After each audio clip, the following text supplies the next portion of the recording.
Alrighty then. Hi everybody. Sorry that I'm a few minutes late. Last minute preparations for this clearly very professional show. Uh, so that's what that was about. Thanks to everybody for being here. I see a bunch of you in the chat. Hi everybody. As usual, I am going to be answering questions that were pre-submitted by my Patreon patrons first. So if you're with me in the live chat and you are demanding money like Jon Brockman, please hold on to your questions until later in the show, because I'm not going to be paying strict attention to the chat while I'm answering the patron questions. So if you have questions in the live chat, just hold on to them, and I'll turn to the live chat after I get through the patron questions. And that also goes for super chats as well, obviously. If you were planning on being generous tonight and contributing a super chat, that's awesome. Thank you so much. But maybe hold on to it until I'm paying attention to the chat so I can thank you appropriately. So let's go to some pre-submitted patron questions from my wonderful Patreon patrons, starting with Just Maddie, who is kind enough to start us off with a wrestling question. Oh, thank you, Maddie.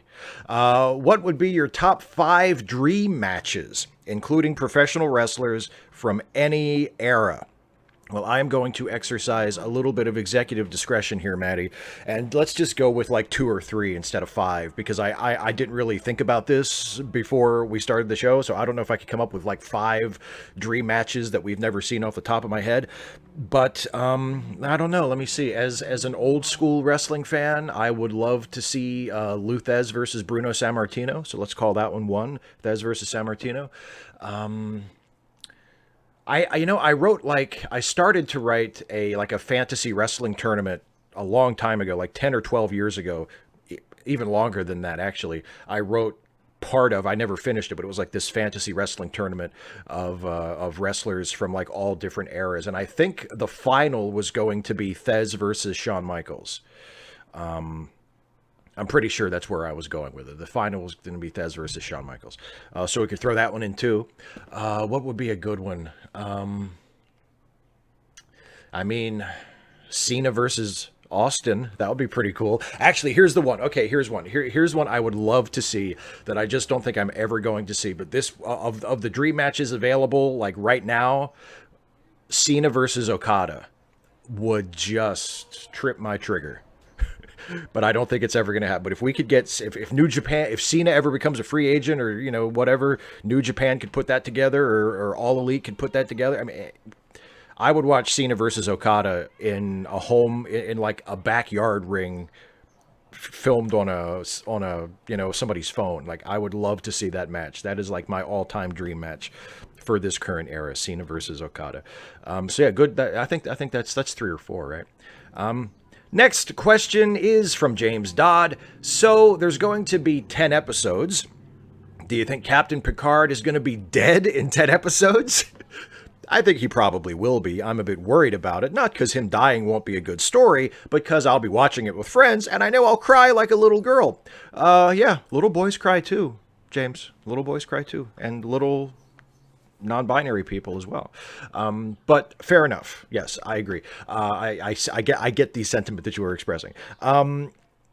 I don't know. When the show was first announced, I kind of assumed that's what it was going to be, that it would be sort of Picard's farewell, and that it would end with his death in some way.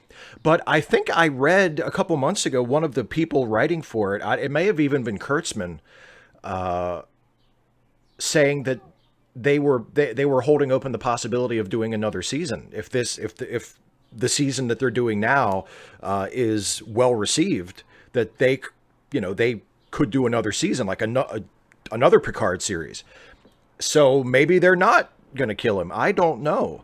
I assumed that was the whole point, was to just sort of do a really well done sort of swan song for Picard, to say farewell to the character in a more appropriate way than we got with Nemesis. But then again, doing a farewell to a character does not necessitate that you kill that character. They could write a series that, if it is indeed to be a one-shot deal, it would serve as a very good farewell to Picard, but also leave a little bit open at the end so that if they want to come back and do another one, they can still come back and do another one. Like all the necessary pieces are still on the table. So who knows? Who knows? But yeah, my assumption when I first heard the announcement was that it would be a one and done type of thing. And after those 10 episodes, Picard would be gone. But who knows? Next question is from Kizzy. Where do you think they will take the story of Star Trek Discovery in season 3? This is we got a similar question last time, so I'll try to give a slightly different answer because the real answer is I don't know, and I really don't like to speculate. But if I try to imagine what I would do if I had a Star Trek show like Discovery with those characters and that cast, and now they were getting like a complete blank slate where they were going into a future that we've never seen before. Maybe have the story be something like the Starfleet or the Federation has gone away, has fallen into hard times. Maybe the Federation still technically exists, but it has fallen into corruption, or it has been taken over by some other power, or there's something about the Federation is no longer the great utopia that it once was.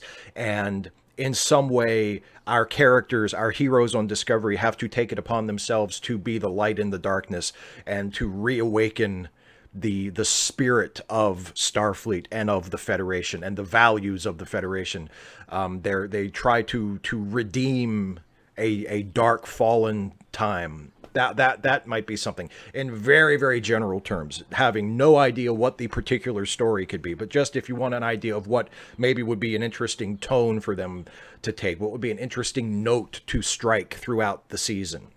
And it would be really appropriate because the Discovery crew themselves have sort of gone through this period, especially in the first season, where they had to kind of rediscover that commitment to Starfleet principle, that commitment to the values of the Federation, that optimistic Star Trek mentality that so many of us gravitate to and appreciate. So that might be interesting. They become the torchbearers for the Starfleet Federation principle and optimism that we associate with Star Trek, and they have to reintroduce it to a future where it has been lost. But that, again, I don't really like to speculate on what it's going to be. I think that would be a good way to go, especially if they wanted it to be, to use a word that I used when I was talking about the return of Picard a few months ago in a Trek Actually video. If they wanted the next season to be particularly pertinent to our present predicament in the world today, that would be one way they could go. But who the hell honestly knows? Next question is from Riley Dosh. Another Star Trek question. I love these Star Trek questions. Thank you so much. Riley Dosh asks, what Star Trek character do you think made the greatest transformation from when they were introduced? And with that, any particular episodes you think that show that transformation? Well, the obvious answer to me, and I think to a lot of other people who are Star Trek fans and like are the same kinds of Star Trek fan that I am, would be to say Nog. Nog from Deep Space Nine he certainly changes the most. He certainly develops the most from when we first see him to where we leave him off. And the particular episode that I think it really sort of brings his development into focus is It's Only a Paper Moon, which is the episode where you see him dealing with the trauma he suffers in the war and the loss of his leg in a battle and sort of losing himself in a holodeck fantasy and not wanting to go back to the real world. That's a really, really good episode and a really good Nog episode. And then, but before that, there's another one as well in I think season 6, maybe season 5 or season 6. And I think it's called The Valiant. I think the title of it is The Valiant, but if the title of it isn't The Valiant, it's about the starship Valiant that I think Nog finds himself on. Is it just Nog? I think Nog's the only one who ends up on the ship. But anyway, Nog ends up on this ship, the Valiant, that is staffed entirely by Starfleet cadets, by Red Squad, who are the elite Starfleet cadets, and they have found themselves, all the officers on the ship have been killed in the war, and they have been in command of this Federation ship and on some kind of like secret mission all this time. And Nog finds himself on the ship with these cadets, and that's a really, really great Nog episode as well. And a very strong sort of character building episode for him, where you see how far he has come and grown as a person and as a Starfleet officer. So I would say those two off the top of my head, but particularly It's Only a Paper Moon, because that is 100% a Nog episode and is all about how changed he has been by the Dominion War. Next is from Matthew Wyatt. Hello, Stephen. That's supposed to be Spot. I hope I don't do nearly as good of a Spot as Jason does, but I hope that was acceptable. Hello, Stephen. I would like your opinion on Nancy Pelosi. I think she's a tough lady that's good at giving Trump hell. I wish impeachment would move forward, but I don't think it's possible to win a conviction in the Senate without any evidence. I can't imagine a possibility where 20 Republicans vote to convict the president, even with ironclad proof of wrongdoing. Should we just focus on winning at the ballot box in 2020 and do a death from 1,000 cuts strategy? Since, in my opinion, impeachment is due to fail. Thanks for all the content you provide. P.S. Someone said Nancy Pelosi is a right-wing Democrat. I think that's laughable if you know anything about Nancy. Do you think she's right-wing? Well, to answer the second question first, no, I don't think it's fair to say she's right-wing. I do think it's fair to say that she is closer to the center of the party than to the left of the party. I would not say Nancy Pelosi is one of the most left or most progressive members of the Democratic Party, nor would I say she is, as far to the left as I would like Democrats to be. But no, I don't think she's right wing. And I don't think, people said the same thing about Hillary Clinton. I don't think Hillary Clinton was right wing either. I think she was more to the right than a lot of Democrats. She was much closer to the center than I would like her to be. But no, she's not a right winger. But yeah, I don't think Nancy Pelosi is either. And as for the strategy, I think we talked about this a couple of weeks ago in my last Patreon hangout with Patreon patrons. We talked about politics a lot during that show, and I am sympathetic to what I think Pelosi's position is. I am sympathetic to the position that impeaching Trump now, knowing that a conviction in the Senate is a virtual impossibility, would only allow Trump to feed his persecution narrative and to keep going back to his base and saying, look, see, they're out to get me. I did nothing wrong, and they are persecuting me. And he does his whole victim playing act in front of his base. They're out to get me, and I didn't even do anything, Of course, that's what he'll do. He's doing that now. And if they move to impeach him, he'll do that times 100. But there's a part of me that thinks, yeah, but so what? We shouldn't be reaching out to Trump's base anyway. And I don't know if his victim act will win him any more votes. I don't think if there are people who are undecided at this point, if hearing Trump play victim about impeachment is going to win him any more support. At least a significant amount of more support. So, and I think a lot of us would like to see the Democrats show some backbone, even if the impeachment is doomed to not go any further than the House. Even if we know that the Senate is never going to vote to convict him, it would be nice to see the Democrats show some backbone and say, look, we know that you did something. We know that you have committed crimes. We know that you are unfit for office. And this is our constitutional duty to at least make an effort at holding you accountable. So a lot of us would like to see that. A lot of us feel like there are Democrats in the House and the Senate who know that this is what needs to be done, but are holding off on it for purely political reasons. And that is troubling. That is upsetting. Even if there's a practical side of me that says I get the political reasons, I get the strategic motivation behind it, there's still that big part of me that says, yeah, but you know that he's dirty, you know that he's corrupt, you know he is unfit, and it is not only making a mockery of our democracy, but it is endangering people's lives and endangering our civilization every day that he is allowed to remain in that office. And you're deciding not to take action against him just because you're making a political calculation. So I can see both sides of it, but I do wish that the Democrats were moving a lot quicker and a lot more forcefully toward impeachment. I do. Next question is from Jon Brockman. When the entire rest of their family goes to prison for corruption and conspiracy and they move across the country and hide in obscurity, what should Tiffany and Barron change their names to? What did who was it? Was it Dr. Mengele when he moved to Argentina? Didn't he change his name to, what did he change his name to? I know, or there was another one, Eichmann, Adolf Eichmann, when he moved to South America. I think he was recaptured in the 60s, but he lived in South America for a little while. I think he changed his last name to Clement or something. He called himself like Helmut Clement or something. So I don't know. Find a notorious Nazi that had to change their name when they fled after the war and they wound up in South America hiding out. And they should change their names to that. That's what they should do.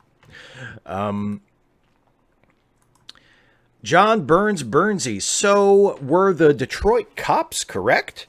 When it was obvious that the National Socialist Movement was going to be protesting, was placing themselves between the NSM and the other protesters the best way to keep violence from breaking out? The police protect and serve. They certainly did that. There were no incidents like in Charlottesville. And sticking close to the NSMs, they could keep an eye on any possible use of firearms and deal with those very quickly. I do want to know who signed off on the NSM's right to protest. That would have been a city clerk or some other city official. But is that person solely to blame? We're talking about Detroit, right? One time it was the fourth largest economy in the world. Then problems hit in terms of corruption. Mayor Kwame and his father ran a corruption ring out of the mayor's office that put both of them in jail. And then what happened? Detroit went bankrupt. I'm not surprised that this led to angry, poor white people living in Michigan. Flint's water disappearing and not being restored, despite what Obama might have said, certainly didn't help Clinton in the 2016 election. But the worse things get, the more you get to rival ethnic groups fighting in the streets, like in Yugoslavia in the early 90s or mid-20s in Germany. And then there are groups like the NSM and all places Detroit, union-loving PBS supporting Detroit. And then there's a nameless city clerk who's signing off on an NSM request to protest on the same day as a pride parade. Hey, perhaps the clerk is like Kim Davis and didn't have an issue. Maybe I'm wrong, but I doubt it.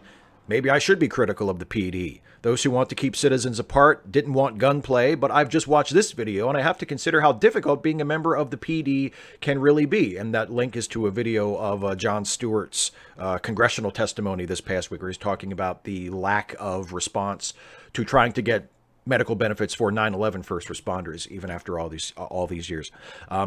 P.S. And yes, I'm unsure if this helps, but YouTube did move against Crowder, but they did it in such a sloppy way it confused everyone. Well, here's the thing about the Nazis at Pride thing, and I don't know if you had seen this, Burnsy, when you wrote your question, or if it came out after that, because I only saw it a couple of days ago. But the key point to me about whether or not the cops did the right thing about allowing the Nazis to come to Pride and to sort of, they say they weren't escorting them. They were trying to keep them away from the other people, but that's certainly how it looked, is that the Detroit police apparently knew that the Nazis were planning to go to Pride at least a week in advance and didn't tell anybody.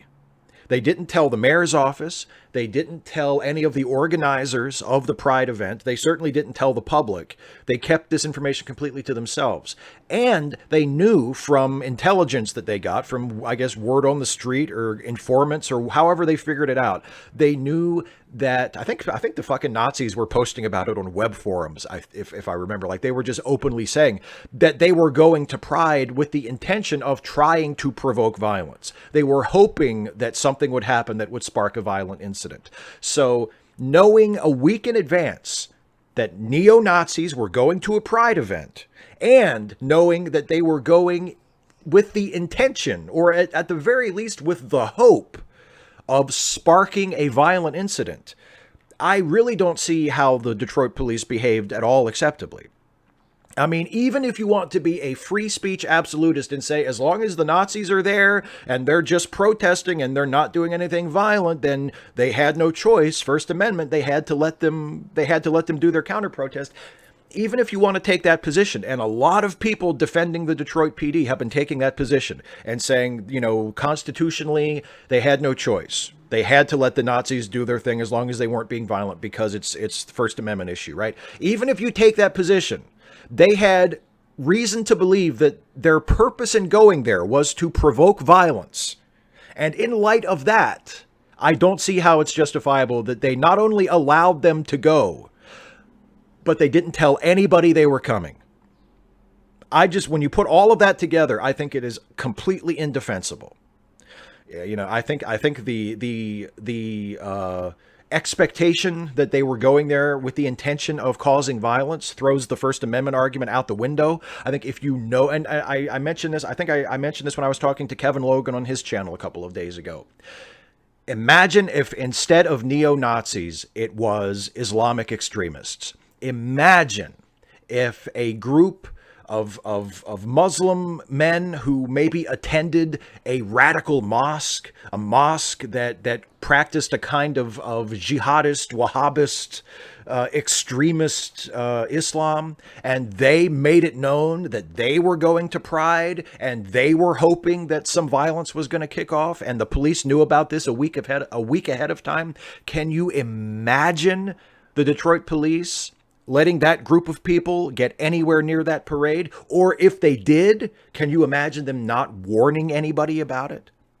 I cannot imagine it going the same way if it were a group of Muslim radicals as opposed to a group of white radicals. I just don't think there's any way to defend the Detroit police conduct in this situation, given what we now know about what they knew ahead of time and chose not to act on. Here's one from General Contact Unit Problem Child. Whenever someone in the atheist movement fails to uphold the humanist progressive principles most of them claim to believe in, you tend to say they're now useless. Could you explain exactly what you mean by useless? Though I don't have much respect for the vast majority of them, I think a lot of people in the YouTube atheist scene are useful because they can push people coming out of religion in the right direction. Like if some teenager has just realized Mormonism is horseshit, I'd rather they start watching a YouTuber like Telltale or Mr. Atheist who at least pays lip service to progressivism rather than someone who is much more openly toxic. I think this is kind of similar to how I think of social democracy as being a useful ideology. If someone has just become disillusioned with the political status quo, I'd rather they latch on to social democracy as the answer rather than, say, libertarianism, because I think that ideology is at least pushing them in the right, i.e. left, direction. Of course, as I hope social democrats will eventually realize the flaws with their ideology and move on to actual socialism, I hope fans of the likes of Mr. Atheist and Telltale will eventually realize they're at best fair weather progressives and move on to listening to secular progressives who actually practice what they preach.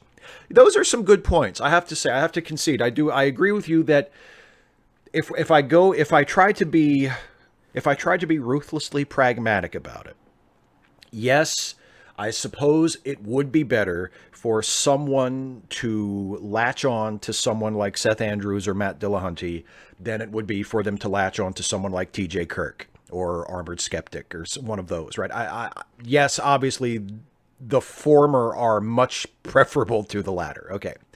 But when I say that someone like that is useless, what I mean is they do the easy things and they consistently fail to do the hard things. Maybe useless is too strong of a term. Maybe if we're going to parse it carefully, me saying that someone like Matt Dillahunty or Seth Andrews is useless is an overstatement.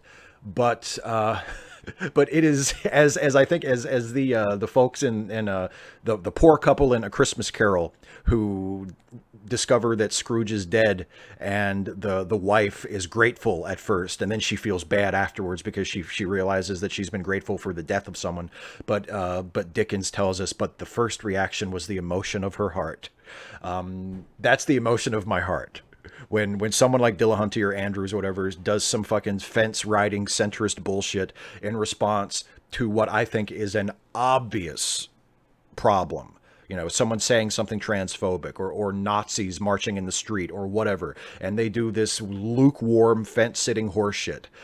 My reaction is to say, well, what fucking good are you? Like, if you can't come out on the right side of this, where the people on the other side are Nazis, and you can't bring yourself to condemn those people without immediately turning around and wagging your finger at people supposedly on your own side, then what fucking good are you?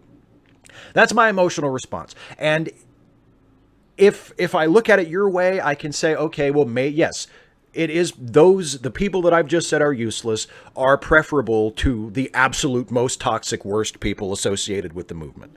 So I'll give them that much, right? And your analogy of like being someone who actually favors full-on socialism, being a little bit hospitable to social democrats because you figure, well, at least they're moving in the right direction. Like that's a good analogy to me. And I get the point that you're coming from, the point that you're trying to make. I get where you're coming from. And I concede that does sound reasonable to me. But am I going to stop saying that people like that are useless when they disappoint me for missing what I have been referring to as layups, where you can't get the Nazi question right, you can't get the bigotry question right, like you can't just come out and say that someone made a transphobic YouTube video and they should be ashamed of themselves and people shouldn't support them until they make it right, which has not happened yet, by the way. Then what the fuck good are you? Like, what good are you? If the people who need you to stand with them the most can't trust you to stand with them, then the emotion of my heart is to say, well, you are no fucking use to anybody. Except people like you who don't need as much help and don't need as much support. So yeah, I mean, I see where you're coming from, and I think you have a good point. But when I say that someone is useless, that is me. That is me coming out and saying what I feel deep inside, which is that these are not, most of these things that have caused me to get pissed off at people like that are not difficult questions, are not things that should have. You don't need to go into the wilderness and fast and meditate for 40 days to figure out what you're going to do about it. It's something that you should know this. This should not be a difficult question for you. And apparently for them, it is. And that's just extremely disappointing. Here's one from David Colby. What is the most frustrating part of being a progressive? The thoughtless cruelty of other people? Why should I give up 2 cents from every dollar I make over $10 million to make some people with cancer, to make sure people with cancer aren't fed to tigers? It's my money. Or the slavish bootlicking. Why should he pay 2 cents from every dollar he makes over $10 million to make sure I don't get fed to tigers? It's his money. I got into a discussion with one of the bootlickers last week, and it was the most surreal thing. Jeff Bezos shouldn't have to pay more taxes. Why? It's his money. Why? He worked for it. How? By being a hard worker. Okay, my girlfriend works 7 hours a day, every day of the week, every week of the year, and Jeff Bezos earns 5 times her net worth every 2 minutes. What is he doing that she isn't? Well, life isn't fair. And why shouldn't we try to make it more fair? Because it's his money. And so on, and so on, and so on. It'd almost be funny if it wasn't an equally poor, desperate person willing to shiv me for someone who wouldn't piss on them if they were on fire. But then I think about the kind of person who could have $1 billion and not immediately divest themselves of it as quickly as possible and get the cold shudders. How do these people sleep at night? We know the answer to that on gigantic piles of money. Yeah, boy, you said the you said the truth right there, didn't you? Yeah, it's...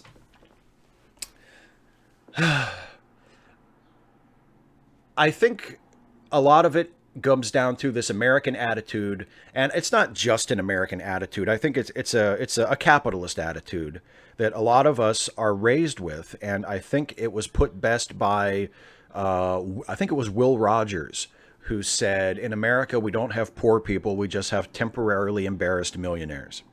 And that is the attitude that a lot of us are raised on. which is if a rich person is, if a person is rich, well, they got that money through their own merit and their own industry, and we should not begrudge them their money, and we should not expect them to do anything with their money that they don't already want to do with it. And if we could only work as hard as they did, then we could get that much money too. And that's just a lie. Like that's just not the way it works. There's a lot that goes into becoming a billionaire that the billionaires themselves had absolutely nothing to do with. There's where did you start from? There's what breaks did you get along the way? What help did you get along the way? Did you happen to start your business at the right time in history, et cetera, et cetera? Like there's all kinds of things that lead. And how much did you cheat? How much did you benefit from corruption and from nefarious doings, either by yourself or by other people? There's just all kinds of things that lead to a person becoming financially successful, that the successful person has little to no control over, and they are just the beneficiary of. And we don't like to tell that story because that means that rich people don't actually deserve to be rich, and poor people don't actually deserve to be poor. And therefore, if you can take a relatively small amount of a rich person's money and redistribute it to poor people so they won't be as poor, so they will be able to live and flourish in ways that they would not be able to otherwise, while doing no harm whatsoever to the rich person, there is no moral reason not to do that. And because our culture is largely determined by people with the money who want to keep the money, we don't like to tell each other that story. We don't like to think of it in those terms. We don't like to think that it should be seen as a moral imperative to redistribute that level of wealth to people who have nothing and desperately need it. It shouldn't be an argument. We should all just agree on that. It should be a moral imperative. If there are people in your country that are living below the poverty line or living near the poverty line who are struggling to have their basic necessities, never mind human flourishing, just basic necessities. And there are people in your country like Jeff Bezos who have so much money that if they lost half of it, they wouldn't miss it. There's no reason not to take from him and give to those people down there who desperately need it. There's no reason not to do that. And yet we have convinced ourselves that actually it's immoral to take, it's immoral to take from the very, very top of his earnings. Like you said in the question, if you tax earnings over $10 million and you tax them at a really, really high tax rate, right? He's not going to miss that. That's money he's making over $10 million a year in that example. Do you really think Jeff Bezos is not going to be okay if he can't make more than $10,000 a year without being heavily taxed, or $10 million a year without being heavily taxed on it? It's an absurd claim. It's this weird warped morality of, well, yeah, but it's his money. And as you point out in your question, it's not his money, though. I mean, it's his money in the sense that he has possession of it, and legally it's his money. But with the example of Bezos in particular, we know he makes that money on the backs of people who are poorly paid, who have inadequate benefits, who work in some cases under terrible conditions, and he reaps the benefit of it. So is it really his money? Ought it all to be his money? So yeah, I don't. As far as where do the bootlickers come from, I think that's the reason. I think because we make them. Our culture makes them. Our culture makes poor people, conditions poor people to look up in awe of rich people instead of looking up at rich people and saying, that's not fair. You can, and I'm not even saying I would be completely happy with a system where rich people got to stay rich as long as we dial down their wealth enough so that poor people don't have to be poor. Or at least not so poor that they risk losing their lives or losing any quality of life because of that. I mean, as I think Bob Costas once said, describing the salary negotiations in baseball, he said some people, in order to get a fair system, some people might have to make do with being as rich as emperors rather than as rich as sultans. Hard to feel bad for the people who are who are as rich as emperors, even though they could have been as rich as sultans, right? That's not really a tragedy, is it? Given the fact that untold millions of people will benefit from that slight change. So yeah, it's, I don't know. I agree with what you say in your question, though. It makes me want to bang my head against the wall when people will fight so vociferously, so fiercely for people who, as you point out, wouldn't piss on them if they were on fire. Next question from Dan Dennis. Grilled cheese, bacon or not? Well, since I am a vegetarian and have been for several years now, I would say not like proper bacon, but Morningstar Farms makes an excellent fake bacon, an excellent vegetarian bacon. And I could do with a couple of slices of that if it was fried up nice and crispy beforehand. Put that into the grilled cheese. I could go for some of that. Oh, delicious. But generally, no, I like my grilled cheeses. I mean, putting bacon in it would be maybe like a special treat. But generally speaking, I like my grilled cheese without bacon. I like it to be just cheese. I like the ooey gooey melted cheese in there. That's like the whole point. It's the simplicity of it. You know, you put a couple of slices of cheese in there, you butter both sides of the bread so it fries up nice and crisp, and it's the simplicity of it that makes it such an attractive food. You know, when you start piling stuff into it, you have to be careful because then you kind of lose what it originally was, you know, in my opinion. That's just me. Your mileage may vary, of course. Next question from Blue Eye Shadow is logical. You're planning a space road trip. You and 3 Star Trek characters are going to pile into a shuttle and go from planet to planet, checking out the local food and cheesy roadside attractions along the way. Which 3 characters do you choose to come along on your shenanigan-filled road trip? Who's making the playlist? Who's in charge of snacks? The replicator on your shuttle sucks, so you're bringing snacks and a cooler of drinks. Who's navigating? Excuse me, I had to snort some Coke.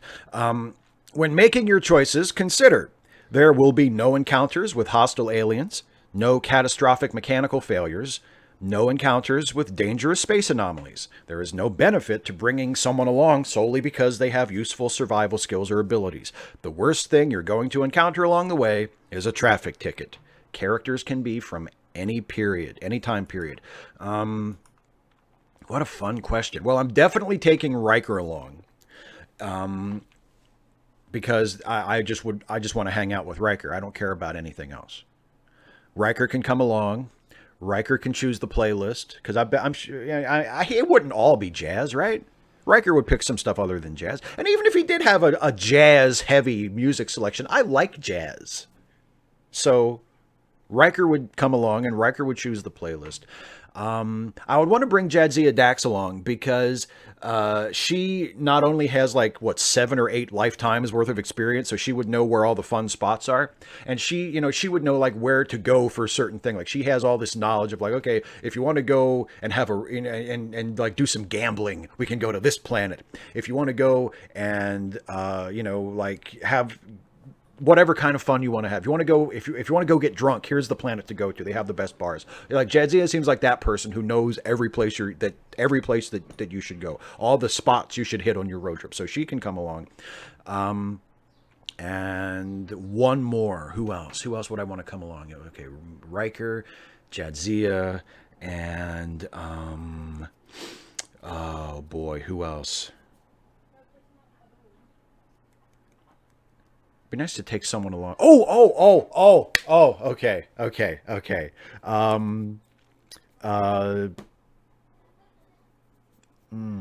I almost had one, and then I thought better of it.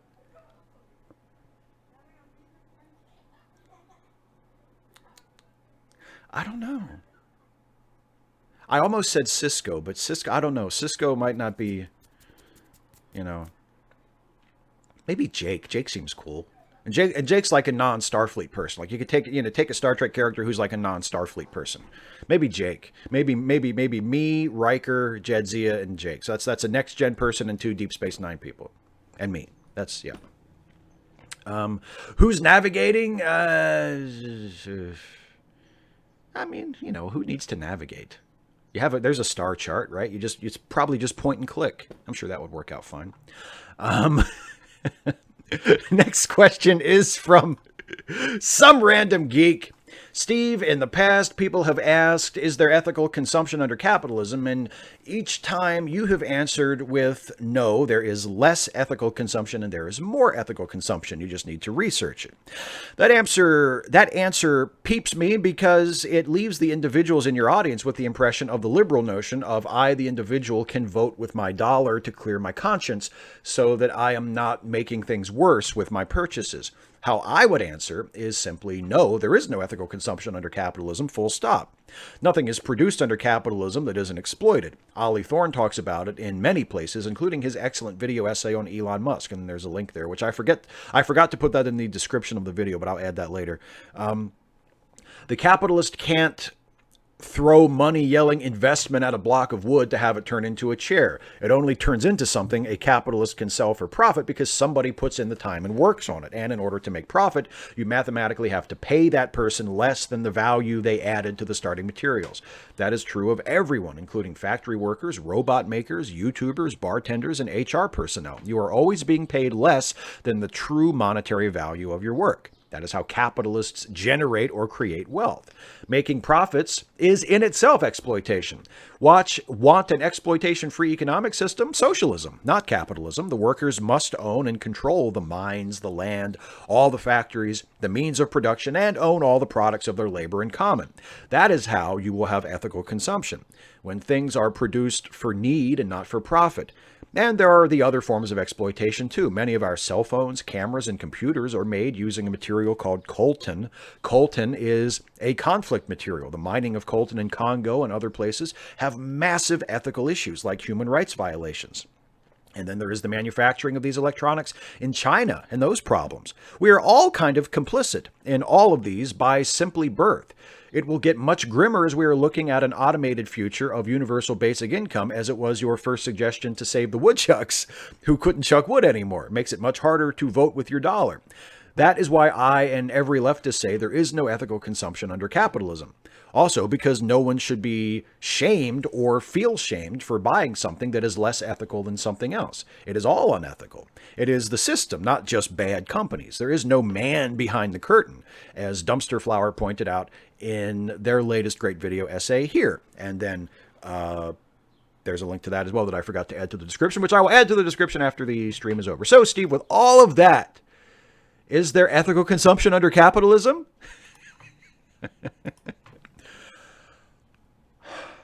No.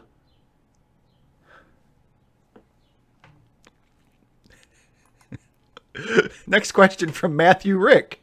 In the Voyager episode, The Disease, Harry Kim gets a formal reprimand in his file for having sexual relations with an alien woman and getting space VD. That seems awfully harsh.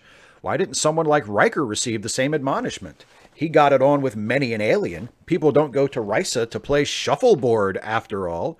Well, it's been a little while since I saw that Voyager episode, but I think there was something improper about Harry having sex with the alien other than just the fact that he had sex with an alien. Like, I feel like when Riker did it, it was with the species, that it wasn't like a first contact situation, and it wasn't there wasn't anything necessarily unethical about it, just by the virtue of Riker having an affair with this other member of another species. But with Harry, wasn't there something about it created some kind of a conflict with the mission, or it risked the success of the mission, or something? I remember something like that from that episode, but it's been so long since I saw that episode that I can't comment on it confidently. I could be completely wrong, but my memory seems to tell me that that's what it was, that it wasn't just Harry had sex with an alien. There was something else on top of that that made it a potentially compromising situation. Neo-normie Punchanazi, he'll know why. Was the challenge of the GoBots ahead of its time, being Scooter is very gay, and there were multiple female robots, both Guardian and Renegade, and... completely different question with no comma or anything. And Hugo and Jacob, the Bible Reloaded, apologized to you on their version of Ask Away. Would you go back on their chick tracks and maybe do another theme song? Also, T.G. Kirk now hates Jake for being an SJW, which is ironic since their show is growing and TJ is losing numbers after saying increasingly dumb things. Well, TJ has been saying increasingly dumb things since the first time he pointed a camera at himself. So, it's nice that it's finally starting to happen, but it's a little late. No, I will not go back on Hugo and Jake's channel. I do not accept their apology. I did not expect or ask or wait for an apology. I don't need one. I'm doing completely fine. They can both go fuck themselves. So that will settle. Hopefully that will settle that. No, I'm not going to make up with them. We're not going to be friends again. I'm not going to go back on their channel. I'm not going to do a chick tract with them or anything else. They can both go fuck themselves. If other people think that they're okay now, if other people choose to forgive them for, as I believe I put it on Twitter a couple of days ago when this question was brought up, eagerly rolling around in the mud with some of the worst people on YouTube to build their audiences, and now they've seen the light and they've decided that they don't want to do that anymore. If other people watch their stuff and they think they're okay now and they want to support them or whatever, that's your own decision. I don't hold that against anybody. That's fine. But me personally, they can die sad about it. I have no interest in forgiving them or accepting their apology or anything. They turned on me. They turned against me and joined people who were making a cottage industry of attacking me, of attacking my wife, of attacking my family, of attacking my friends. And they were completely fine with that, had no qualms about that, had no crisis of conscience about that at the time or for years afterwards. And now they're sorry. They can go fuck themselves. And that's permanent. But if you want to watch them, go ahead. Next question from Dr. Babylon. All civil rights issues are intersectional, and that includes the right to bear arms. Gun control in America is based on a long history of discrimination against the lower classes and minorities, particularly blacks and immigrants, that stretches back to before the revolution and continues to this day. A more modern trend I find objectionable is banning firearms in public housing. Discrimination against the mentally ill in gun control is ironically fueled by Republicans attempting to distract from the issue. I've got Asperger's and my girlfriend has depression. Does the Second Amendment not apply to us? Last year, Trump actually did something good for a change. He repealed an Obama-era rule restricting gun ownership for Social Security beneficiaries who have psychiatric disabilities. I can only conclude that Trump got this one right by accident in his quest to undo everything Obama did. This is also probably a good time to mention that I don't think stand your ground laws are a bad idea in principle. It's just that they are applied in an inconsistent and racist manner. Gun rights, like abortion, are an issue that kept me in the Republican Party long after I should have quit. Unlike me, you don't believe in the right to bear arms, and I think you'd be happy if the government just took away everybody's guns. Something you can relate to, however, is the experience of being part of a community or movement you thought was fighting for something good and having to come to terms with the fact that said community is run by racists. Yes, I can certainly relate to that. You bring up an interesting question, and you bring up an area where I do have a lot of complex and conflicting feelings, because as I have said before, if I could wave a magic wand and just get rid of everybody's guns, like at the same time, just poof and they're gone, I would absolutely do that. But that's not the option. That's not the solution. That's not going to happen. And when we talk about supporting gun control measures, you're right. We do have to be very, very conscious of not enforcing them, not crafting them and then enforcing them in such a way that the most privileged people get to keep their guns and the most underprivileged people have to give their guns back or don't get them in the first place. Because that would not really be much of an improvement, and that would not be fair. It is, I have heard people say, people have said, and I think this is a compelling argument, I have to admit, even though I am completely in favor of gun control and much, much, much stricter gun control across the board, people have said, as long as police officers are armed and are, for all practical purposes, entitled to just murder people and get away with it most of the time, I can't imagine wanting to disarm, communities of color, for example. Why would I want to take private firearms away from black folks when they are being shot down and murdered in the street by police, and in what is almost always a crime that the shooter is not punished for. And I think that's a really compelling argument. And I think that's something that's a difficulty, that's a tension for me that I have to recognize as someone who supports gun control and supports wanting to get rid of guns altogether. If you have a community of people that is already being abused by the police, that is already being subjected to disproportionate, unjustified violence and death at the hands of armed police departments, how is it moral for me to say, oh, and they shouldn't have guns?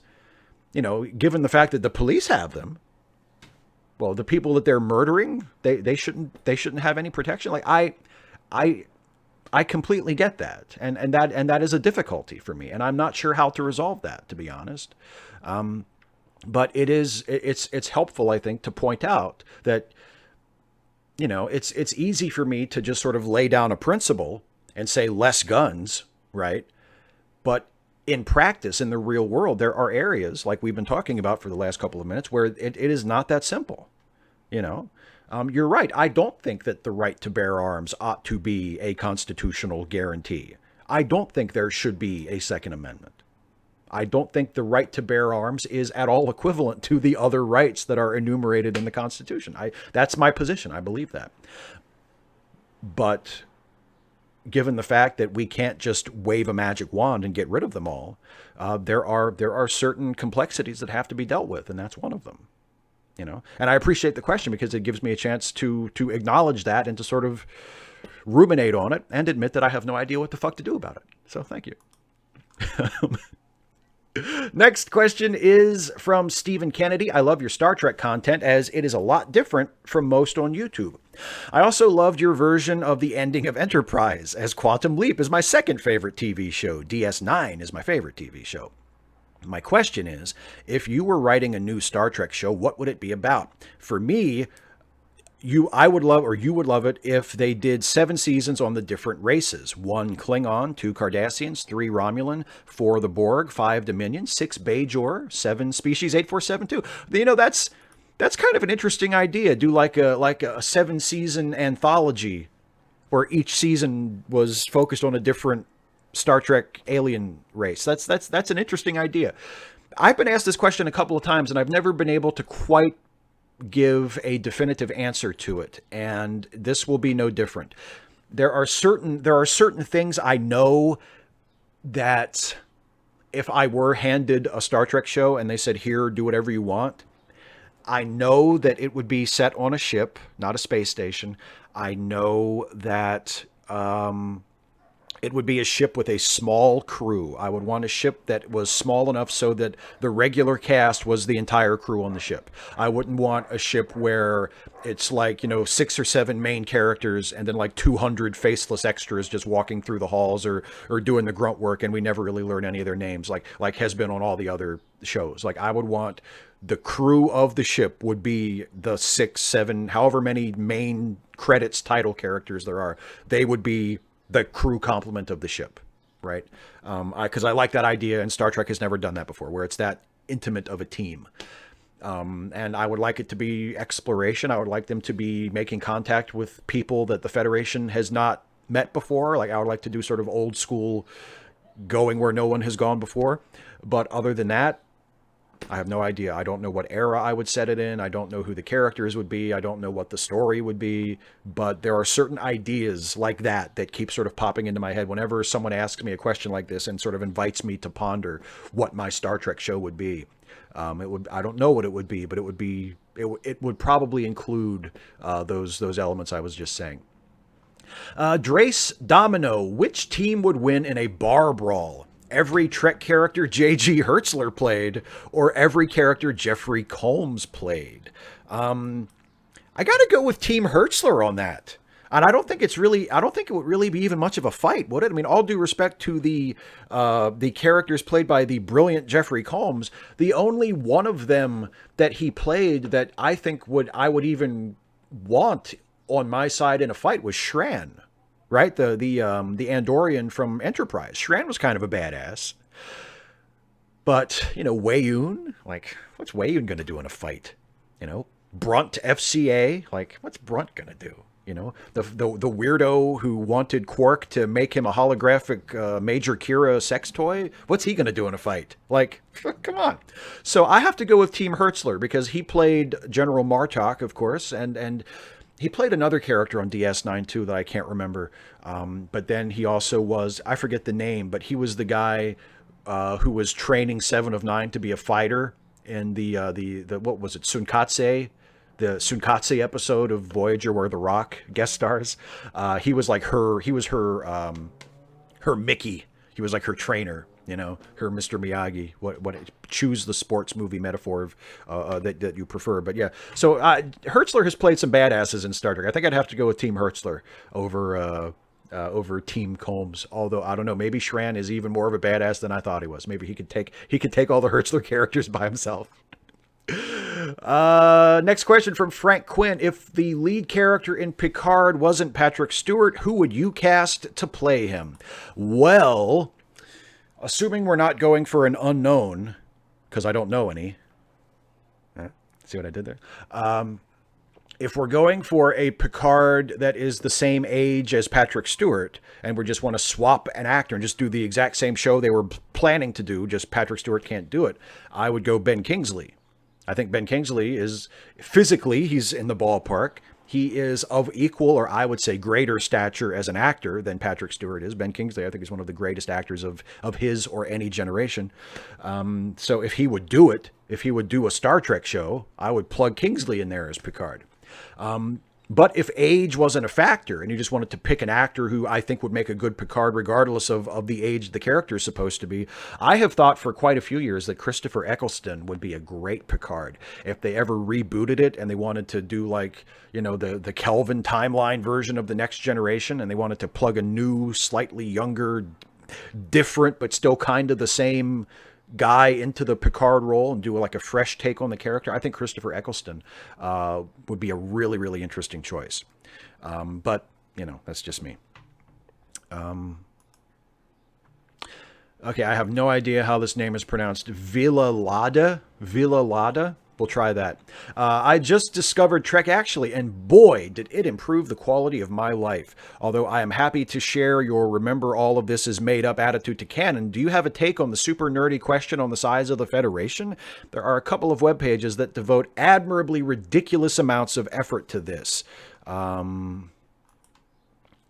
one of them Ex Astra Scientia? Because that's like the nerdiest Star Trek website I can think of.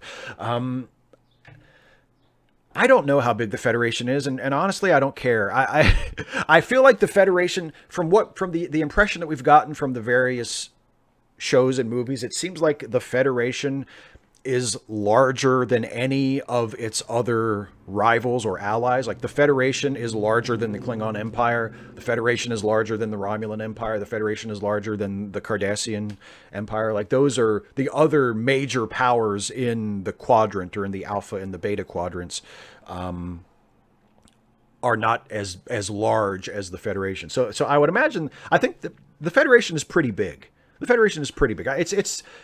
And that makes sense because the Federation is an analog of the United States. So just think about however big you think you perceive the United States to be, either geographically or in terms of political and military influence. That's how big the Federation is supposed to be, because the Federation is an analog for the United States.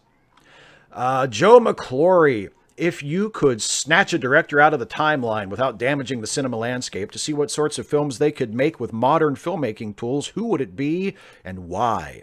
Oh man, well, I would love to see what Buster Keaton would do with all of these modern tools to play with. I think Keaton would have been a genius in any time period, and I would love to see contemporary films that Buster Keaton would make.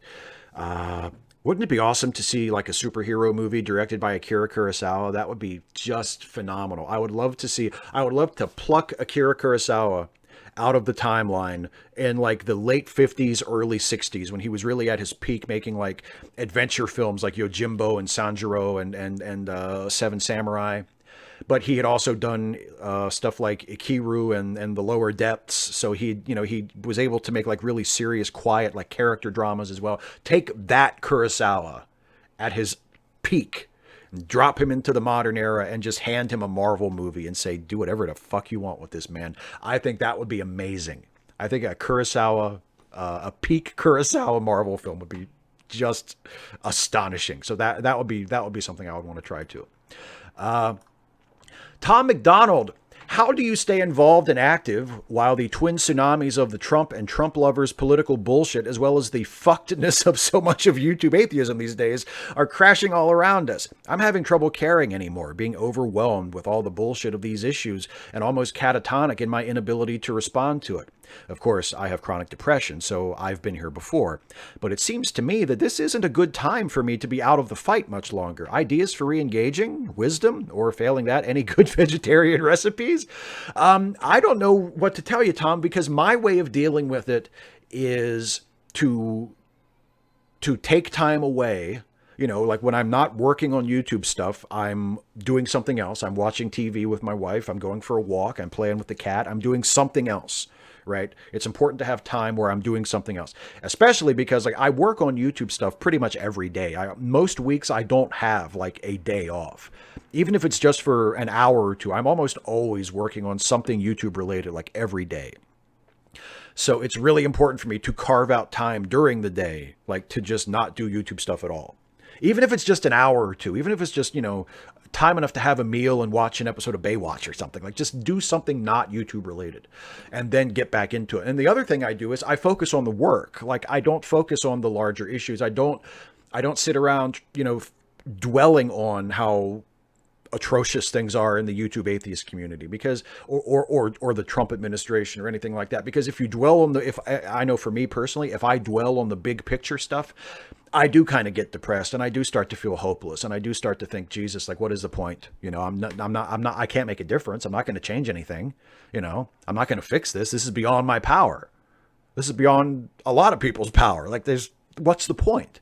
So I don't focus on that. I focus on the work. I focus on the next video. I focus on writing the next script. I focus on editing the script to make it better. I focus on recording.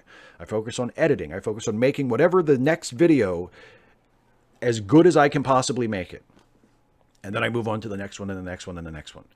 So I think it's a combination of being able to step away and sort of gain some perspective and take a break, even if it's just a short one, and then coming back and just focusing on the work, and looking at it as a craftsman, looking at it as I'm going to make this as good as I can make it. That really helps.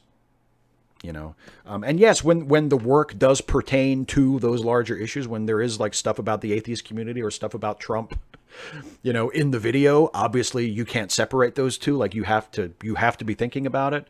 But something about focusing on the work and looking at it through the prism of I'm working on a video, this is something that I'm making and this is something that I'm shaping and creating. That takes a little bit of the edge off of it, So yeah, that's the best I can tell you. I don't know if that's of any use to you at all, but that's what I do. That's the best I can tell you. By the Lake 23 in The Revolution That Wasn't, How Digital Activism Favors Conservatives by Jen Schrady. She talks about how the web platforms inherently favor conservatism using engagement as the ultimate digital currency. What role do you see yourself and like-minded progressive creators playing in combating this phenomenon? Time for a progressive digital Antifa manifesto? What would you include in said manifesto? I'm not really the person to come to for manifestos, but I've spoken a couple of times in videos over the past couple of days about how I think in situations that call for it, it's important to have unqualified support. So I think any kind of Antifa manifesto would have to begin with a completely uncompromising statement that we are opposed to fascism of all kinds and all people who support it and all people who do its work. Like we will make ourselves enemies of fascism wherever it is, and be unapologetic about that, because there's no reason why you should soft pedal that or be apologetic about it. You should, if you're going to stand against fascism, you should say, we are going to stand against fascism. We're going to get in the way of fascists as much as we can. And that's just it. Not we're going to oppose fascism unless, we're going to oppose fascism except, we're going to oppose fascism, but no. This is another one of those issues that it's not a nuanced issue. Fascism is bad, right? Fascism is really, really bad. And if you want to be opposed to it, you should be opposed to it. You should stand between a fascist and what that fascist wants. That's it. And I mean, as for what can I do? What can people like me do on social media to help push that agenda, to help further that along? Use my voice, find other people who are using their voices, more effectively than I'm able to, and just spread that message, amplify. Use your own voice and use whatever platform or whatever influence you have at your disposal to amplify the voices of others. I mean, that's as simple and as basic as I can make it. And when you phrase it that way, I mean, like it's really the only thing I can do.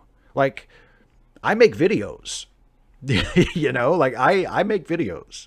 So I can use what I have. I can use the tools that I have. I can use whatever meager talents I might have, whatever meager resources I might have to help push that forward.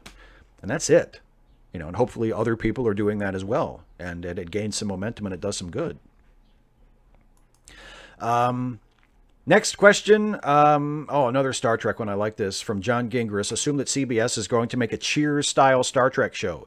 Should it be centered around Quark, Guinan, or perhaps that dreamy fellow from Tom Paris's Voyager Irish Village holo novel / Pornhub? Oh, you mean the guy that Captain Janeway falls in love with? Well, it's got to be Quark. How about this? How about the premise of the show is that Guinan moves to Deep Space Nine and opens up a rival bar on the promenade. There's your show. And it's a 22-minute sitcom. It's not like an hour show. It takes place on Deep Space Nine, and maybe we get like these tantalizing glimpses of like what life is like on Deep Space Nine now after, 15, 20 years have passed, right? We get these little glimpses of what Deep Space Nine is like after all that time. But it's not another season of Deep Space Nine. It takes place on Deep Space Nine, but the focus of the show is Quark and Guinan and their rivalry on the promenade, and it's a comedy. There's your show. And yes, it would take a great deal of discipline to write that show and not just turn it into Deep Space Nine Season 8, but I'm expecting that from you. John, I'm expecting you to do that. Next question is from Alexander Faber. Do you think it's ever okay to counter-critique anyone by referring to their race, gender, sexual orientation? Saw an example where trans folks denied criticism on the basis that it was done by a white cishet male. Okay, well, here's the thing. I do think it is reasonable and fair for people, if you're talking about a problem that is predominantly experienced by people of a certain identity or experienced in a unique way by people of a certain identity. I think it's completely fair for people in that identity to say, you know what, if you are not one of us, you really don't have any standing to speak on this. I think that's a completely fair position to take. I think it's completely fair for if I presumed to offer some kind of opinion or some kind of prescription for how to solve a problem that predominantly affected women, and the women who I was saying this to said, this really isn't your place to talk about this, I think they would be completely within their right to say that, And it's not even necessarily, most of the time when people say that, when I've seen people from marginalized groups tell someone who is not of that group to stay in your lane, they're not necessarily saying that you are wrong or your critique is automatically invalid because you are not one of us. What they're saying is your input is not necessary or your input is not welcome. You lack the experience. You lack the perspective that we have decided is necessary to have a useful opinion on this. And I think that's not an unfair thing to say. You know, if I'm talking to a group of black people about racism and I say something and they say, you know what, you're a white guy, you don't really get it, you've never experienced it the way we've experienced it, we really just we don't want to hear from you about this. I think that's a completely fair thing to say.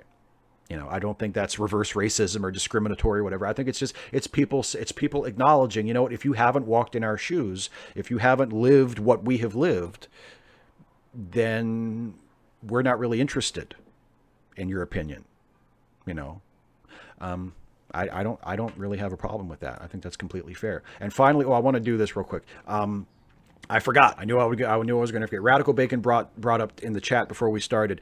Radical Bacon's question pertains to the shooting that recently took place at Virginia Beach. So if any, and I think it's as she suggested, to just put out like a little bit of a content advisory. So if hearing a question and hearing me talk about gun violence or, like a mass shooting that just recently took place will be upsetting to you, maybe don't watch this next couple of minutes. But the next question is somewhat related, not directly about, but is somewhat related to the recent mass shooting and to mass shooting stuff in general. So content advisory. Radical Bacon asks, there was a mass shooting in Virginia Beach not long ago. A lot of schools and businesses have this Virginia Beach strong thing on their doors and windows, and it just seems kind of hollow. Strong against what exactly? The shooter's motives are unclear as far as I can tell. Random acts of violence? It's just kind of surreal, you know? Yeah, I get what you're saying. I agree. I think it's well intentioned, but yeah, it is hollow because I think we've kind of realized that as a culture, we're not really interested in seriously trying to prevent mass shootings in this country. Like, we're just not. You know, it's easy to put a sticker on your door or put out a sign, you know, it says "We stand with the victims of gun violence" or Virginia Beach strong. Like, it's that's the easiest thing in the world to just put that sign out and say, there, see, solidarity. But we're not really interested in actually taking steps to solve the problem. So yeah, it does feel kind of hollow. It feels kind of pointless. It feels like posturing, which unfortunately I think is what a lot of it is. Even though it's well intentioned, it's stuff that people say to make themselves feel better. It reminded me, actually, when I read your question the first time, when I was pasting it into my script there, I immediately thought of how after 9/11, everybody was flying their American flag, you know, and there were restaurants with their signs out front that said, you know, "We will never forget," or 9/11, you know, we stand together, we stand united, and that went on for months. That went on for months after 9/11. There were American flags everywhere, and these messages of unity and solidarity, and it was just people saying things to make themselves feel better. You know, they were shocked, they were hurt, they were in mourning, they were angry, they were in the aftermath of something that had never happened on that scale in the United States before. People, I think a lot of us are old enough to remember 9/11. I don't think I have too many viewers that are that young. I think a lot of us remember 9/11, and we remember what it felt like and what it was like for the days and weeks and months afterward. And there was just a lot of people who were dealing with it by just saying things that they felt like were unifying or inspiring or whatever. And it didn't really accomplish anything. And it was kind of hollow. And I don't necessarily blame them for doing it, but it doesn't really help anything, you know, especially if you stop there. Like, if all the people saying Virginia Beach strong became strident and determined advocates for gun control, then we got something different. But if they're just going to put up a sign and then that's it, and that's all that happens, and life goes back to normal after that, then they're not really accomplishing anything. It is. I do think, well-intentioned though it is, I do think it's a little hollow. Okay, now that took a long time, so I have about 15 minutes left to hang out with you all in the chat before I go into my self-imposed, before I end the show. So that was the last of the patron questions. Thanks to all of my patrons for asking the questions. Now, back to the live chat, and if anybody has questions, Oh, some random geek says, now that we have a lot of good mods, have you thought about opening up your live chat for Patreon hangouts and Pierre the Chef streams? No, because not because I'm afraid of moderating the chat. I'm confident that I would have enough moderators in the chat to keep it civil, but because for shows like that, I would not pay any attention to the chat. You know, like, and if I'm not going to pay attention to the chat, then I don't really see any purpose to it. Like in our Patreon streams, it's usually, we don't always have a full house, but it's usually at least half a dozen of us, if not more. And the chat is just like, you know, the chat's just there.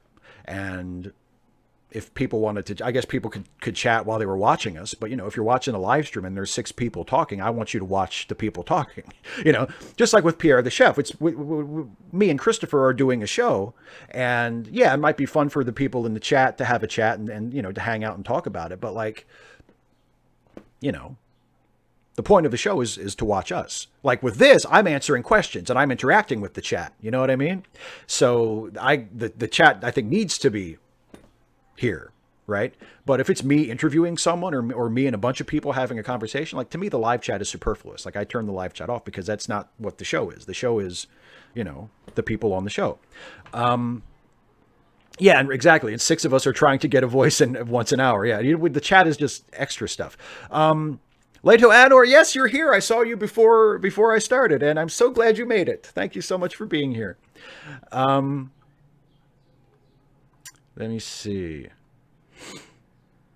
Carlisle Cinephile says, are there any characters that haven't shown up in the MCU that you hope will make appearances in Phase 4? Well, now, I mean, now that I think all of the copyright issues are resolved with the Fox buyout, obviously I would love to see the Fantastic Four. And wouldn't that be perfect? The Fantastic Four in Phase 4? Come on. Yeah, Fantastic Four. Let me see. Yeah, and thank you, some random geek. I will mention the charity links before we end up.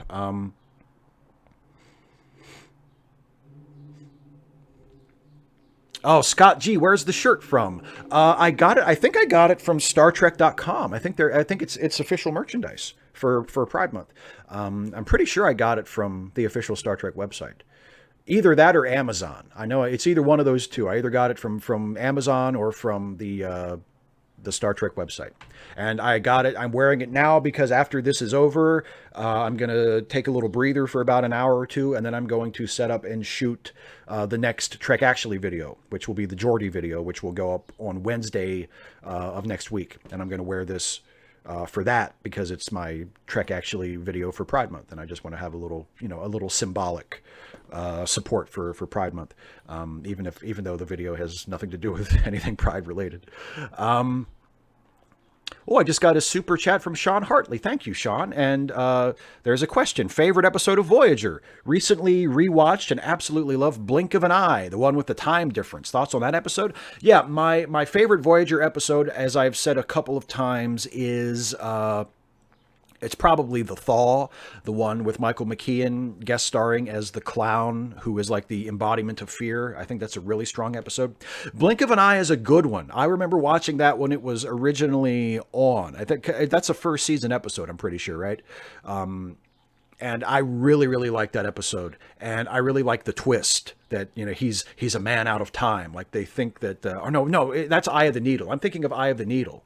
Eye of the Needle is the one with the Romulan, right? And they think they think they're going to be able to get home, but he turns out he's a Romulan from the past. I don't know if I remember Blink of an Eye. I don't think I can say anything about it. But thank you for the super chat. Sorry that I can't remember your favorite episode, but thank you for the super chat. Okay, Daryl Letts. Okay, Steve, it's election night. What are the first things you'll be looking for as the first results come in? I'll be looking at the close counties in the 7 to 8 p.m. group and who carries the states. I mean, I guess it depends on when the results come in. Obviously, I'm looking for Pennsylvania. I'm looking for Wisconsin because those are the ones that screwed things up last time. Michigan, Florida, everybody looks for Florida. I mean, the big states on the East Coast, when those close, because depending on which way they go, if they go toward the Democrats early, then you can kind of relax a little bit and go, okay, I think this is going to be okay, but who knows? Wade Bigler, was Dr. Pulaski a good doctor for TNG? Would TNG have been as successful with her if she had remained instead of going back to Crusher? I think Pulaski was terrific. I think Pulaski was a great character. But no, I don't think people would have liked it as much if she had stayed on and Crusher had not come back. For one thing, one of the reasons they brought Crusher back was because there was a little bit of a fan revolt. Like, the fans really wanted Beverly back on the show, and they did not like Dr. Pulaski, and they wanted Dr. Crusher back. I think Dr. Crusher is a much more likable character. I don't think she's as interesting as Dr. Pulaski, and I don't think she didn't shake up the dynamic on the ship as much as Dr. Pulaski did. She was a much gentler presence and a much safer presence, and a much more likable presence. And TNG wound up being a show that really, really lived or died by its likability. A lot of people say that they respond when I say all of the things that were wrong with Star Trek Voyager. They respond, well, a lot of those things are also wrong with TNG. The fact that it's static, the fact that the episodes are self-contained and the characters don't really change or grow. Like, a lot of that is true of TNG too, but TNG was so damn likable. The characters were all very likable, and the characters were very clearly drawn. You knew who everybody was, which is something you didn't always have on Voyager. So I think it helped the show to have Dr. Crusher back, because she was a very likable, a very pleasant presence on the series. And I think that really helped TNG, because that became sort of the groove that show found. Just a really, really likable show. 255 AD, Christy says I misrepresented her by saying she's considering not voting for Bernie. She says she's just refusing to decide until he's actually on the ballot. Okay, well, if that's what she says, okay. Like, I don't really know what to say other than, okay.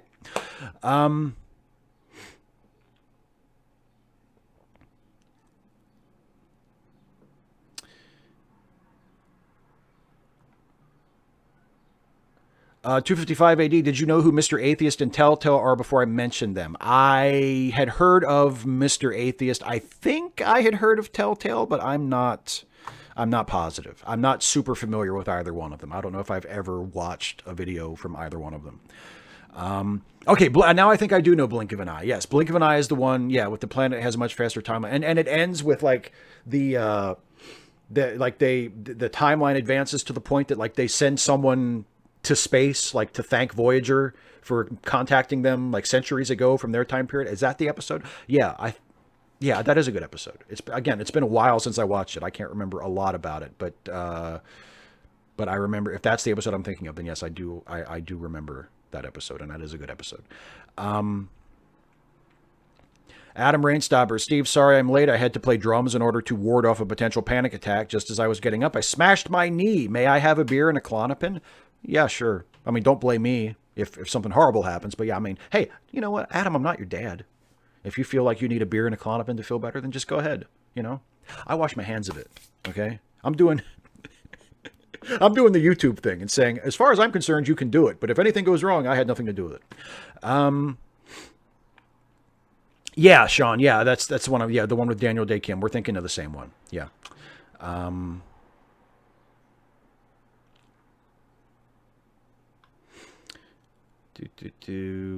Trans gamer girl, do you think it is time for a trans main cast member on a Trek show? And do you think it is likely anytime soon?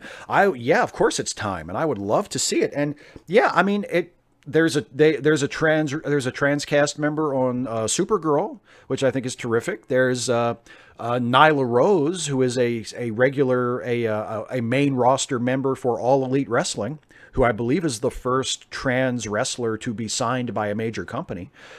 So yeah, I mean, barriers are falling all over the place. I would love to see a trans regular cast member in a Star Trek show. And yes, I think it could happen soon. Who knows? Hopefully, I mean, I don't think nobody has been signed for the Picard show. I guess that would be the earliest it could happen if they cast a trans person for Picard. And that has not happened yet, as far as I'm aware. I guess they could add somebody on Voyager. Jesus Christ. They could add somebody on Discovery season 3, since they're sort of doing a clean slate thing. They could add a new recurring character or a main character and have that be a trans person. Yeah, it could happen. Hopefully it will happen very soon. I think it's definitely time. A trans, will the Enterprise F show up in the Picard show? Maybe. You know what, though? Let me say, I wouldn't mind if the Enterprise E was still in it. You know? Like the Enterprises, ever since Kirk's original Enterprise, as like the Enterprises that we have seen and gotten to spend some time with, have been very short-lived. You know, like Kirk's Enterprise was in service for like 20 years. I mean, it went through Captains April and Pike and Kirk, and then Spock was in command of it, you know, and then Kirk got it back when he was demoted from Admiral, and you know, actually no, that was, yeah, Kirk blew it up, so that was the end of the original ship in Star Trek 3. Kirk blew it up, and then he got the Enterprise A after he was demoted, and then they decommissioned the Enterprise A after just like 2 movies.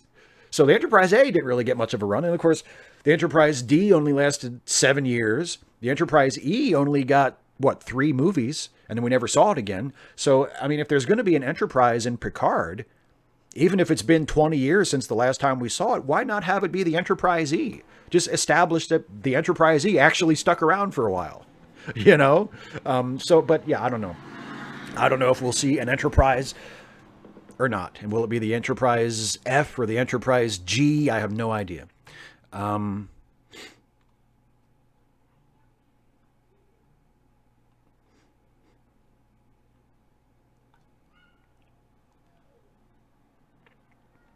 Okay, here Adam wants me to read the following in a very serious voice relatively quickly. Okay, let's see if I can do this. Okay. For Adam. Exploitation is a reality we all must face and even participate in. Externalities be damned. But the music's too damn loud and we can't hear the words as we race toward the cliff in our luxury sedan. Was that anywhere in the ballpark of what you wanted? What do I think the Enterprise... Sean Hartley, what do I think the Enterprise D would look like in the Kelvin timeline? It would be humongous and probably a little fatter, a little bubblier, you know, judging by the way they redesigned the original Enterprise. It would be a little softer, a little rounder and smoother, and which hard to imagine because the Enterprise D is already pretty round and smooth and chic, but it would be enormous. It would be like the size of a planet because they like their big ships in the Kelvin timeline.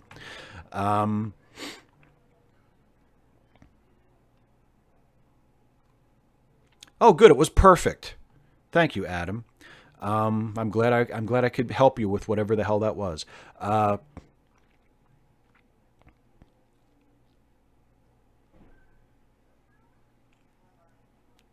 Vontuk says, I hope they take the opportunity to demilitarize Starfleet. It feels like they lost the plot as far as Starfleet not being a military organization. Yeah, you know, as much as I really, really liked the Dominion war storyline in Deep Space Nine, I am one of those people that feels like Star Trek should not be a war show.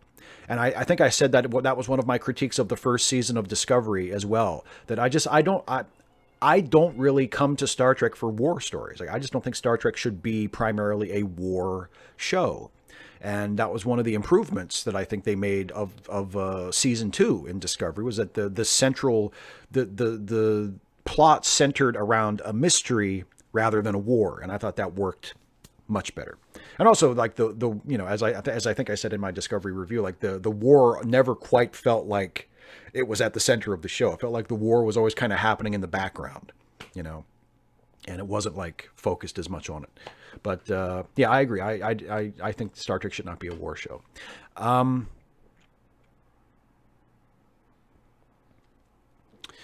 Okay, last one from 255 AD. And then, and some random geek found the Star Trek Pride shirt. So awesome. Oh, Alice, I don't plan on going to any local Pride events. No, that is, I didn't even think about it. But no, right now I'm not planning on going to any local Pride events. Okay, and then here's the one from 255 AD, and then I'm going to wrap up. 255 AD said, what you said about Hugo and Jake, what would you say to some who think it's immoral to refuse to forgive someone if they've changed their ways? I think whether or not you forgive someone is completely up to you. You know, and I think we also, so no, I don't think it's immoral to refuse to forgive someone if they've changed their way. I think that's completely up to you, whether you forgive someone or not.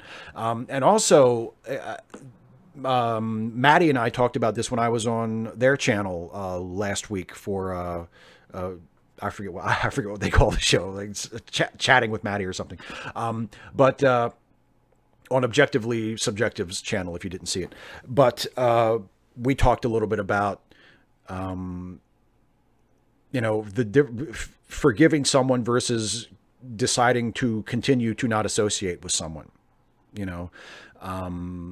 Whether or not I forgive someone is up to me, as is whether or not I decide to associate with them again. Even if I were to forgive someone like Hugo and Jake, who, showed themselves to be untrustworthy and to not be friends of mine, even if I were to forgive them, like for my own solace or whatever, I would not necessarily choose to begin associating with them again. I might say, I forgive you, but we're not going to be friends. I'm not even going to do that. I'm not going to say I forgive them, and I'm not going to associate with them because I don't trust them. And I think they're pieces of shit. But no, I don't think it's immoral for someone to refuse to forgive someone or to refuse to associate with someone. I think it's a person's own personal choice, Like I said in my answer to the question, if other people disagree with me, if other people see it differently and think that they've changed or think that they're worth paying attention to or supporting or think that they are trustworthy, that's your own decision. That's your own decision. I don't hold it against you. But me personally, as was said in one of the questions, which is that I answered earlier, that is one of my favorite turns of phrase. For me personally, I would not piss on them if they were on fire. What a great way to end the show. Okay, so if you, I think it was Jake who was in this, John, who was in the stream with Kevin. Yeah. But as far as I'm concerned, they can both go piss up a rope. I don't care for either one of them.